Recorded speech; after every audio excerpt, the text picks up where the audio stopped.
Railway Tirupati? ಒಂದು ನಾನು ಪತ್ರಿಕಾಗೋಷ್ಠಿ ಮಾಡೋಣ ಅಂತ ಅಂದ್ಕೊಂಡಿದ್ದೆ. ಇನ್ನೊಂದು ಐತಿಹಾಸಿಕವಾದಂಥ ಒಂದು ಟರ್ನಿಂಗ್ ಪಾಯಿಂಟ್ ಇನ್ ರೈಲ್ವೆ ಸೆಕ್ಟರ್ನಲ್ಲಿ ನಮಗೆ ಜನವರಿ ಫೆಬ್ರವರಿ ಒಳಗೆ ನಮ್ಮ ಕೋಟೆಂಗೂರು ಕೋಚಿಂಗ್ ಡಿಪೋ 6 ಪಿಟ್ ಲೈನ್ಗಳು ಬರ್ತಾಯಿದೆ. ಅಲ್ಲಿ 6 ಲೈನ್ಗಳನ್ನು ಪ್ಲಾಟ್ಫಾರ್ಮನ್ನು ಬಿಲ್ಡಪ್ ಅಲ್ಲಿ ಆಗ್ತಾ ಇದೆ ಅಲ್ಲಿ. ಹಾಗಾಗಿ ಬರುವಂಥ ದಿನದಲ್ಲ ಜಂಕ್ಷನ್ ಆಗುತ್ತೆ. ಈಗಾಗಲೇ ನಿಮಗೆ ಗೊತ್ತಿದೆ, ಶಿವಮೊಗ್ಗದಿಂದ ರಾಣೆಬೆನ್ನೂರು ಲಿಂಕ್ ಆಗ್ತಾಯಿದೆ. ಬರುವಂಥ ದಿನದಲ್ಲಿ ಸುಮಾರು 6-7 ದಿಕ್ಕಿನಲ್ಲಿ ಸರ್ವೆ ಆಗ್ತಾಯಿದೆ. ನಮ್ಮ ಶಿವಮೊಗ್ಗದಿಂದ ಶೃಂಗೇರಿ ಮುಖಾಂತರ ಮಂಗಳೂರಿಗಿರ್ಬೋದು, ನಮ್ಮ ಶಿವಮೊಗ್ಗದಿಂದ ಭದ್ರಾವತಿಯಿಂದ ಲಿಂಕಿಂಗ್ ಇರ್ಬೋದು, ಚಿಕ್ಕಜಾಜೂರು ಇರ್ಬೋದು, ನಮ್ಮ ತಾಳಗುಪ್ಪದಿಂದ ಹೊನ್ನಾವರ ಒಂದು ಲೈನು, ಇನ್ನೊಂದು ಸಿದ್ದಾಪುರಕ್ಕೆ ಈಗ ಆಲ್ರೆಡಿ ಸರ್ವೆ ಆಗಿದೆ.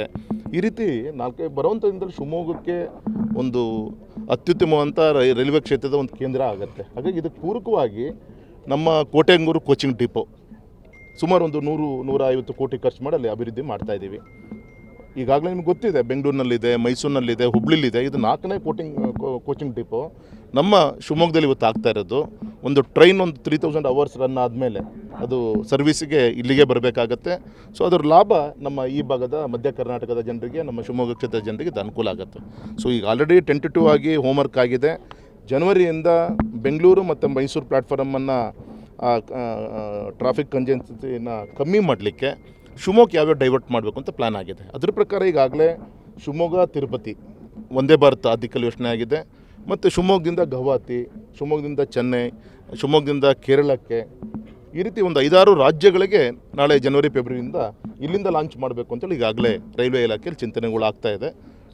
ಸರ್, ಸೇತುವೆ ವಿಚಾರದಲ್ಲಿ ಯಡಿಯೂರಪ್ಪ ಹೆಸರಿಡಬೇಕು ಅಂತೇಳಿ ಒಬ್ಬರು ರೈತರು ಪಿಟಿಷನ್ ಹಾಕಿದ್ದಾರೆ.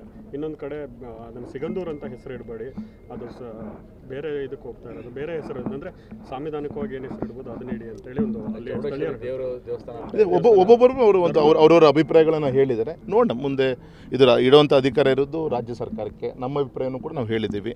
ನೋಡಿ ಸರ್ಕಾರ ಏನು ತೀರ್ಮಾನ. ಸಾಗರ ರಸ್ತೆ ಮತ್ತು ವಿದ್ಯಾನಗರದಲ್ಲಿ, ಶಿವಮೊಗ್ಗದಲ್ಲಿ ಆರೋಪಿ ಸ್ಯಾಂಕ್ಷನ್ ಆಗಿದೆ. ಎಸ್ ಸರ್, ಯಾವ ಕಾಮಗಾರಿ ಶುರು ಹೋಗ್ಬೋದೇನೋ? ಅದು ಸ್ವಲ್ಪ ಪೆಂಡಿಂಗ್ ಇದೆ. ನೀವು ಹೇಳಿದಾಗೆ ನಮ್ಮ ಕಡೆಯಿಂದ ಎಲ್ಲದೂ ಫಾಲೋಅಪ್ ಆಗಿದೆ. ಒಂದು 4-5 ಕೋಟಿ ರೂಪಾಯಿ ಕೆಲಸ ಅದು RUB ನಮ್ಮ ವಿದ್ಯಾನಗರದ ಹತ್ರ. ನಾನು ನಾಳೆ ಮಂತ್ರಿಗಳು ಬರ್ತಾರೆ, ಅಧಿಕಾರಿಗಳು ಬರ್ತಾ ಇದ್ದಾರೆ. ಚಿತ್ರದುರ್ಗ ಬೈಪಾಸ್ ಅಲ್ಲೂ ಒಂದು ಪೆಂಡಿಂಗ್ ಇದೆ. ಇದೆರಡನ್ನೂ ಕೂಡ ನಾಳೆ ಬಂದಾಗ ಅಧಿಕಾರಿಗಳು ಹೇಗೆ ಎಲ್ಲರೂ ಬಂದಿರ್ತಾರೆ ಮಾತಾಡಬೇಕು, ಕ್ಲಿಯರ್ ಮಾಡಿಸ್ತೀನಿ.